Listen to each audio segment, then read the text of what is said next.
प्रभु यीशु मसीह के पवित्र नाम पर प्रेम भरा नमस्कार। प्रभु की असीम करुणा से पिछले 5 साल से शुभ संदेश चैनल द्वारा प्रस्तुत किए इस जीवन जल कार्यक्रम में आपका स्वागत करते हैं। यह कार्यक्रम बहुत प्रियजनों के जीवन में प्रभु यीशु मसीह पर विश्वास करके उद्धार पाने और मसीह जीवन के लिए एक आशीष का कारण हो गया है। प्रभु की महिमा हो। परमेश्वर का वचन कहता है, क्या ही धन्य है हर एक जो यहोवा का भय मानता है और उसके मार्गों पर चलता है। यही इस जीवन जल कार्यक्रम का उद्देश्य है कि आप अपने परिवार के साथ परमेश्वर के वचन में सच्चाई का मार्ग एवं प्रभु यीशु मसीह पर विश्वास के द्वारा सच्चाई का जीवन अनुभव कर सके। आपके और आपके परिवार का उद्धार और आशीष का कारण ठहरे, यही हमारी प्रार्थना है। इस कार्यक्रम का लाभ उठाते हुए आप इस विषय में जरूर अपने पड़ोसी और प्रियजनों के सूचित करें। साथ ही करस्पॉन्डेंट के माध्यम द्वारा मराठी, हिंदी और अंग्रेजी भाषा में बाइबल का अध्ययन भी कर सकते हैं। प्रभु का वचन सुने और आशीष पाए। आमीन। जीवन जल कार्यक्रम देखने वाले सभी दर्शकों को जगत के उद्धारकर्ता प्रभु यीशु मसीह के पवित्र नाम में नमस्कार। यूहन्ना अध्याय 7 और पद 37 में पवित्र शास्त्र वचन में ऐसा लिखा हुआ है, यीशु ने लोगों को पुकार कर कहा, यदि कोई प्यासा हो तो मेरे पास आकर पिए। जो मुझ पर विश्वास करेगा उसके हृदय में से जीवन के जल की नदियाँ बह निकलेगी। क्या आप जीवन में प्यासे हैं या सच्चाई की तलाश में हैं? प्रभु यीशु मसीह आपके प्यास को बुझाना चाहते हैं, आपके सवालों का जवाब देना चाहते हैं। शुभ संदेश टीवी चैनल पर जीवन जल के हमारे इस कार्यक्रम को देखने वाले आप सभी प्रिय भाई बहनों का प्रभु यीशु मसीह में बड़ी विनम्रता के साथ स्वागत करता हूं। प्रियों, इन दिनों में जब हम यूहन्ना रचित सुसमाचार में से उन 7 पदों का अध्ययन कर रहे थे जहां प्रभु यीशु मसीह ने कहा, मैं हूं, पिछले ही सप्ताह हमने उस 7वें पद का मनन पूरा किया। हमने यूहन्ना रचित सुसमाचार उसके 6वें अध्याय में देखा कि प्रभु यीशु मसीह ने कहा, जीवन की रोटी मैं हूं। यूहन्ना रचित सुसमाचार उसके 8वें अध्याय के 12वें वचन में प्रभु यीशु मसीह ने कहा, जगत की ज्योति मैं हूं। यूहन्ना रचित सुसमाचार उसके 10वें अध्याय के 7वें वचन में भेड़ों का द्वार मैं हूं। और उसी अध्याय के अर्थात 10वें अध्याय के 14वें वचन में हमने देखा प्रभु यीशु मसीह ने कहा, अच्छा चरवाहा मैं हूं। यूहन्ना रचित सुसमाचार 11वें अध्याय में प्रभु यीशु मसीह मार्था से कहते हैं, पुनरुत्थान और जीवन मैं हूं। 6वां वचन जो हमने प्रभु यीशु मसीह के द्वारा अंद्रियास और फिलिपुस से कहते हुए हमने देखा, यूहन्ना रचित सुसमाचार उसके 14वें अध्याय में प्रभु यीशु मसीह ने कहा, मार्ग, सत्य और जीवन मैं ही हूं। और वह आखिरी 7वां पद यूहन्ना रचित सुसमाचार 15वां अध्याय पहले वचन में हमने देखा कि प्रभु यीशु मसीह ने कहा, सच्ची दाखलता मैं हूं। मेरे प्रिय भाई, मेरे प्रिय बहन, यदि आपको स्मरण हो तो हमने यूहन्ना रचित सुसमाचार में से इन 7 पदों का अध्ययन इसीलिए शुरू किया क्योंकि हम उस लॉकडाउन के शुरुआत में थे। और जब हमने 7वां वचन पूरा किया और अब थोड़ा सा नियंत्रण इस पर हो रहा है। परमेश्वर का हम धन्यवाद करें कि पूरे भारत देश में जगह जगह से विश्वासी भाई बहन समूहों में अपने मोबाइल्स पर, जूम ऐप्स पर तरह तरह से इकट्ठा होते हुए पूरे भारतवर्ष के लिए प्रार्थना कर रहे थे। मैं परमेश्वर का धन्यवाद देता हूं कि हम मसीही विश्वासियों के जीवन में परमेश्वर ने पूरे समाज के लिए, पूरे देश के लिए इतना बड़ा बोझ दिया कि हम रो रो कर प्रार्थना कर रहे थे। प्रियो, परमेश्वर का हम धन्यवाद दें कि परमेश्वर के वचन के अनुसार हम सबकी सहायता कर रहे थे, हम उनके लिए भी प्रार्थना कर रहे थे। मैं इस समय परमेश्वर का इसलिए भी धन्यवाद देता हूं, परमेश्वर ने हमें उसके वचनों से वंचित नहीं किया। अलग अलग माध्यमों से परमेश्वर का वचन हम तक पहुंचता रहा।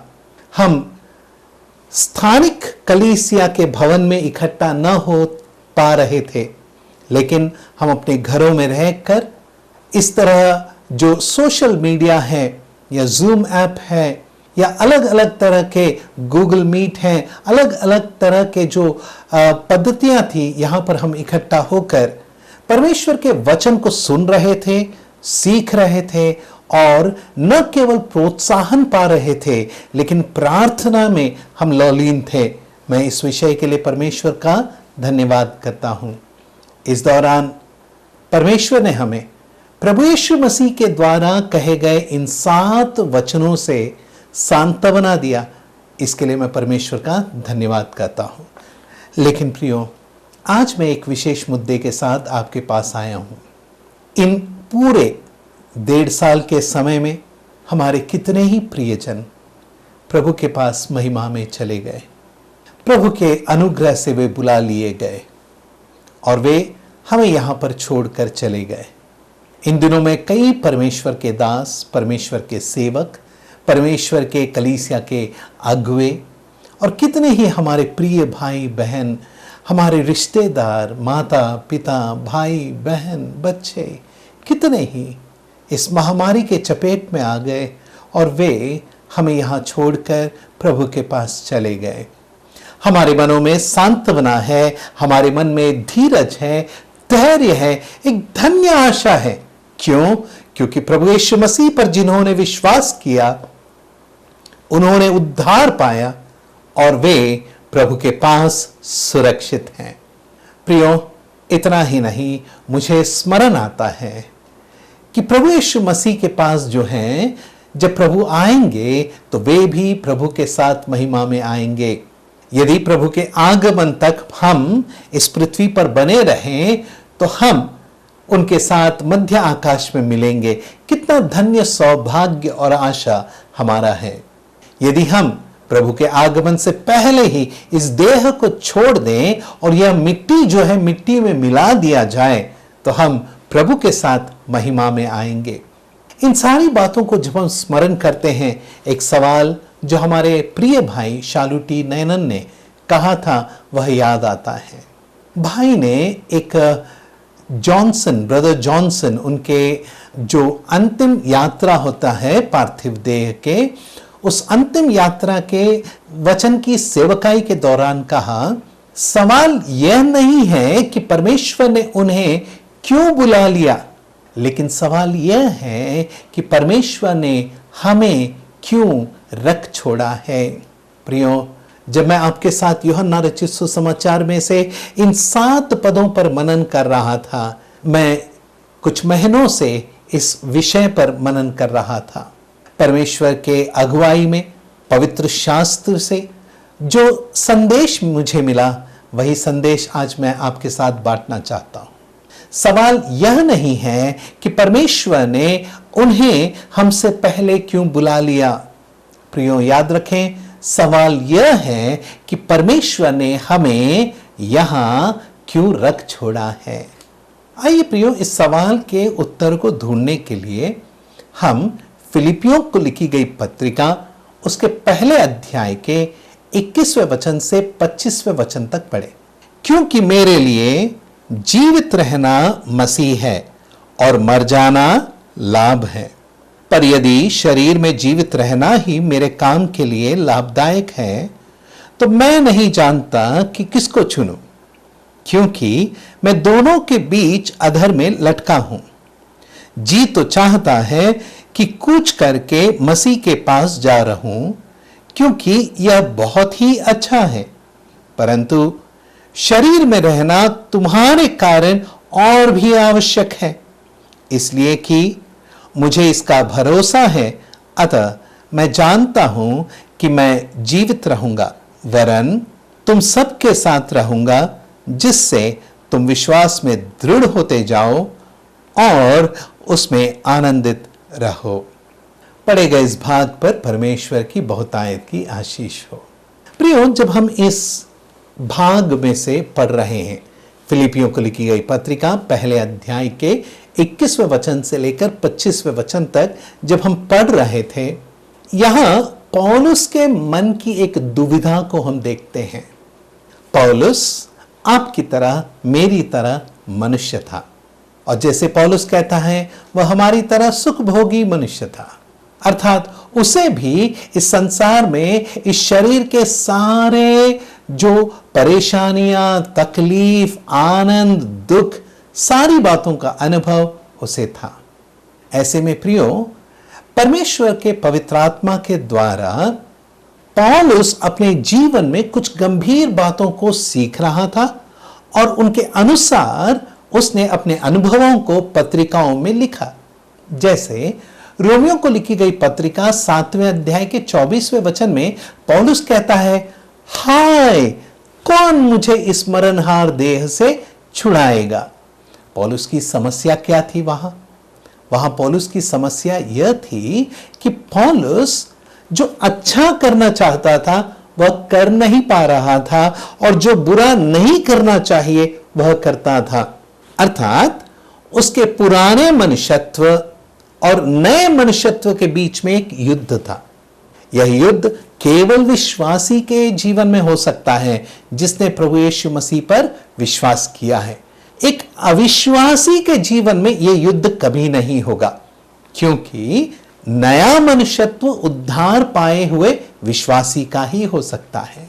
नए जन्म के द्वारा नया मनुष्यत्व उस विश्वासी में आता है। अब पुराना मनुष्यत्व तो सांसारिक और सांसारिक अभिलाषाओं को पूरी करने के लिए उतावला रहता है। नया मनुष्यत्व पवित्र आत्मा के अगुवाई से आत्मा की जरूरतों को पूरी करने के लिए, आत्मिक अभिलाषाओं की पूरी करने के लिए तड़पता है। ऐसे में इन दोनों के बीच में जो युद्ध होता है, उस युद्ध में पौलुस फंसा हुआ है। कहता है, हाय, मुझे कौन इस मरणहार देह से छुड़ाएगा। और तुरंत कहता है, परंतु परमेश्वर का धन्यवाद हो। क्यों? क्योंकि प्रभु यीशु मसीह के द्वारा हमें यह उद्धार प्राप्त हुआ है और इस जीवन में हमें शांति मिली है।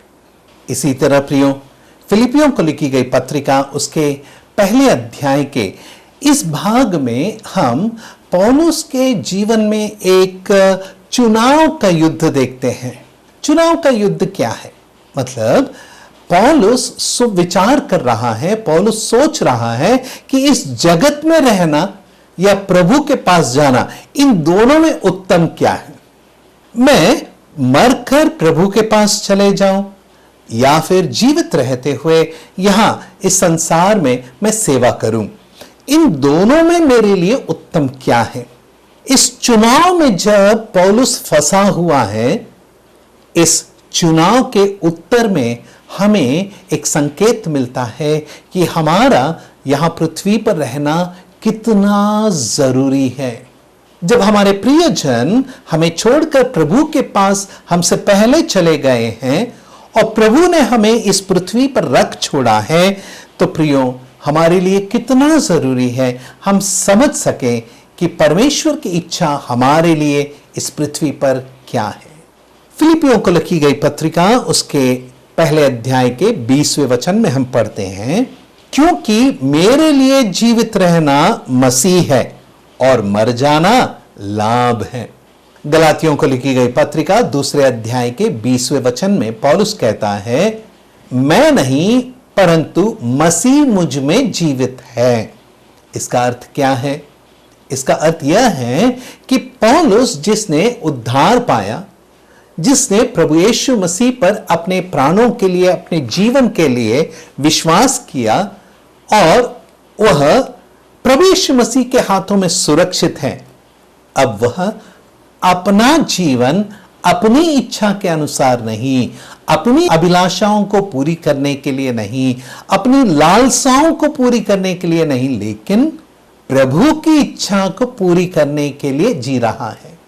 इतना ही नहीं, वह प्रभु के गुणों को अपने जीवन के द्वारा प्रकट करता है। इतना ही नहीं, वह प्रभु के पद चिन्हों पर चलता है।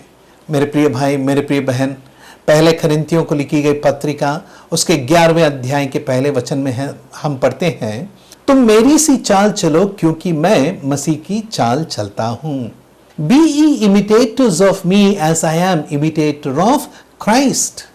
मसीह का जीवन कैसा था, वैसा जीवन जीने का प्रयास पौलुस कर रहा है। जीना मेरा मसीह है। जीना पौलुस के लिए पौलुस नहीं है, अर्थात जीना पौलुस का जीवन नहीं, लेकिन मसीह का जीवन जीना है। मेरे प्रिय भाई, मेरे प्रिय बहन, हम जो इस संसार में प्रभु के द्वारा अनुग्रह से रखे गए लोग हैं, हमने जो उद्धार पाया है, क्या हम अपना जीवन जी रहे हैं या फिर हम मसीह का जीवन जी रहे हैं? मसीह का जीवन हमें जीना है, अर्थात मसीह के पद चिन्हों पर चलना है, मसीह के गुणों को प्रकट करना है, मसीह हमारे जीवन से प्रकट हो। अंतकिया की कलीसिया में विश्वासियों को सबसे पहले मसीही कहा गया। They were called Christians first in Antioch. क्यों? क्योंकि जब लोग उन्हें देखते और मसीह के उपदेशों को सुनते तो मसीह के उपदेशों का पूरा नकल वे उनके जीवन में देख सकते थे। इसी कारण उन्होंने कहा, ये मसीही हैं, ये वे हैं जो मसीह का अनुकरण करते हैं। जीना मेरा मसीह है। बड़े सुंदर गीत इस पद पर लिखे गए हैं। आगे पौलुस कहता है, मर जाना लाभ है। जीना मेरा मसीह है, मर जाना लाभ है। मरने से किसको लाभ होगा? पौलुस कहता है, मरना विश्वासी के लिए लाभ है, क्योंकि वह इस मरणहार देह को छोड़कर, इस पापी जगत को छोड़कर वह प्रभु के पास जा रहेगा, जहां उसका प्रभु स्वर्ग में पिता के दाहिने विराजमान है। वहीं पिता की उपस्थिति में, प्रभु की उपस्थिति में हम जब देह को छोड़ देते हैं, विश्वासी हम प्रभु के पास होते हैं। ये कितना बड़ा लाभ है। इस संसार में जहां रोना है, जहां बीमारी है, जहां परेशानी है, वहां स्वर्ग में आंसू भी बहने परमेश्वर नहीं देगा, क्योंकि जब तुम्हारे आंसू बहेंगे वह उन्हें पोंछ डालेगा। वहां रोग नहीं, बीमारी नहीं, मृत्यु नहीं। ओ मेरे प्रिय भाई, मेरे प्रिय बहन, कैसे सुंदर वह जगह है, कैसा सुंदर प्रभु की उपस्थिति है। उस उपस्थिति में जाना यह विश्वासी के लिए लाभ है।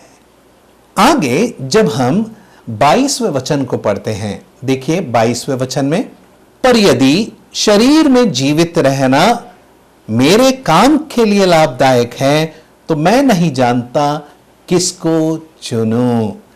यह पद हमें स्पष्ट रीति से बता रहा है कि पौलुस के मन में एक दुविधा है, मैं किसको चुनूं।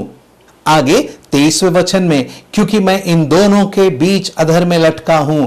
इन दोनों के बीच, किन दोनों के बीच? पहला, जी तो चाहता है कि कूच करके मसीह के पास जा रहूं। यह पहला, जी तो चाहता है कि कूच करके मसीह के पास जा रहूं। दूसरा, यहां पर रहना, मसीह को जीना। जीना मेरा मसीह है। इन दोनों के बीच में मैं किसको चुनूं? यह पौलुस का एक बहुत बड़ा सवाल है। प्रियो, जब हम यहां पढ़ते हैं, जी तो चाहता है कि कुछ करके मसीह के पास जा रहूं क्योंकि यह बहुत ही अच्छा है। इस देह को छोड़कर, इस पापी जगत को छोड़कर, ऐसे आशाहीन अवस्था से निकलकर हम जो विश्वासी धन्य आशा पाए हैं, उस आशा की पूर्ति, विश्वास की पूर्ति इस तरह होगी कि हम प्रभु के पास जा रहेंगे, हम प्रभु के पास रहेंगे। यह विश्वासी के लिए बहुत ही अच्छा है। मेरे प्रिय भाई, मेरे प्रिय बहन, इस विषय को याद रखें, प्रभु के पास रहना बहुत ही अच्छा है। लेकिन जब हम 14वें वचन में हम पढ़ते हैं, परंतु शरीर में रहना तुम्हारे कारण और भी आवश्यक है। परंतु शब्द बताता है कि पहले भाग और दूसरे भाग में एक विरोधाभास है। विरोधाभास क्या है? पहले भाग में जी तो चाहता है कि जाकर कूच करके मसीह के पास जा रहूं, दूसरे भाग में शरीर में रहना। ये दोनों बातों में बीच में पद है परंतु। अब इन दोनों की तुलना करें। कूच करके मसीह के पास जा रहना बहुत ही अच्छा है, शरीर में रहना और भी आवश्यक है।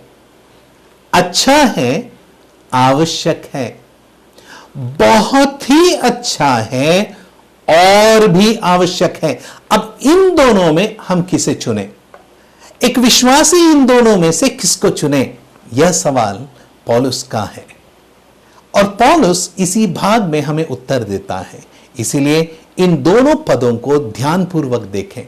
प्रिय पौलुस कहता है और भी अच्छा है।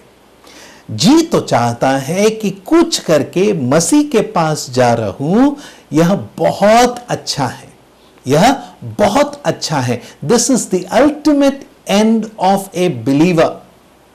यह एक विश्वासी के लिए बहुत ही सुंदर अंत है।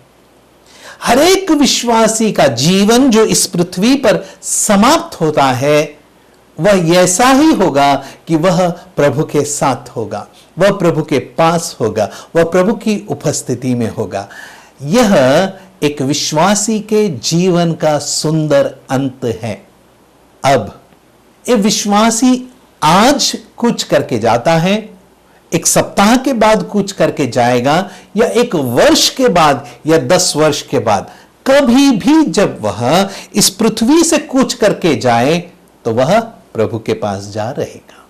इसकी हमें कोई चिंता नहीं है, इसका हमें पूरा आश्वासन है। लेकिन 24वें वचन में पौलुस कहता है शरीर में रहना तुम्हारे कारण और भी आवश्यक है।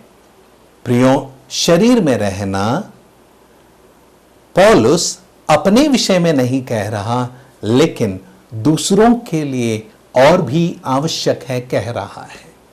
अर्थात इस शरीर में रहना मेरा आपके लिए आवश्यक है, इस शरीर में रहना आपका मेरे लिए आवश्यक है। This is ultimate duty. यह हमारी सबसे बड़ी जिम्मेदारी है कि मेरा जीवित रहना आपके लिए आवश्यक है और आपका जीवित रहना, हे मेरे प्रिय भाई, मेरे प्रिय बहन, तू विश्वासी है और तेरा जीवित रहना हम सभी के लिए आवश्यक है। प्रियो, इन 2 पदों को हम याद रखें। आने वाले दिनों में इन्हीं विषयों में से कैसे हम और क्यों हम इस जीवन में बने रहें और क्या करें, परमेश्वर की इच्छा हमारे लिए क्या है, इसे समझने का प्रयास करेंगे। आइए प्रार्थना करें। स्वर्गीय पिताजी, हम धन्यवाद देते हैं इन दिनों में जब हाहाकार मचा हुआ है, प्रभु यीशु मसीह के वचनों से आपने हमें शांति दिया। आज हमारे सामने जब चुनाव है कि कूच करके प्रभु के पास जा रहे हैं या इस देह में रहें, ऐसे गंभीर सवाल के लिए आपने हमें एक सुंदर अंत दिखाया, एक बहुत बड़ी जिम्मेदारी दिखाई है। इस अध्ययन में आप हमें आशीषित करें और सभी को दृढ़ता के साथ आपकी महिमा के लिए जीने का अवसर दें। प्रभु यीशु मसीह के मधुर और मीठे नाम में मांगते हैं पिताजी, आमीन। अगर परमेश्वर ने इन वचनों के द्वारा आपसे बात किया है और आप इस विषय पर अधिक जानकारी प्राप्त करना चाहते हो या किसी प्रार्थना के विषय को बांटना चाहते हो, निस्संदेह हमसे संपर्क करें।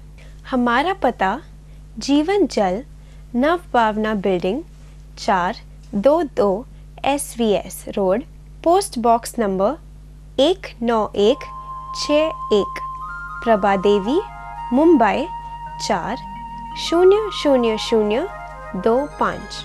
प्रार्थना एवं मुफ्त बाइबल कॉरेस्पॉन्डेंस के लिए हमें संपर्क करें। अपना नाम और पूरा पता तुरंत SMS करें। Mobile number 77 9100651115। Email ID gospelbroadcast@yahoo.com। Web address www.lwgb.org। YouTube जीवन जल TV @YouTube। जीवन जल कार्यक्रम को हर सोमवार शाम 6:30 बजे, हर बुधवार शाम 6:30 बजे और शनिवार रात 9 बजे इसी चैनल पर आप देख सकते हैं। धन्यवाद।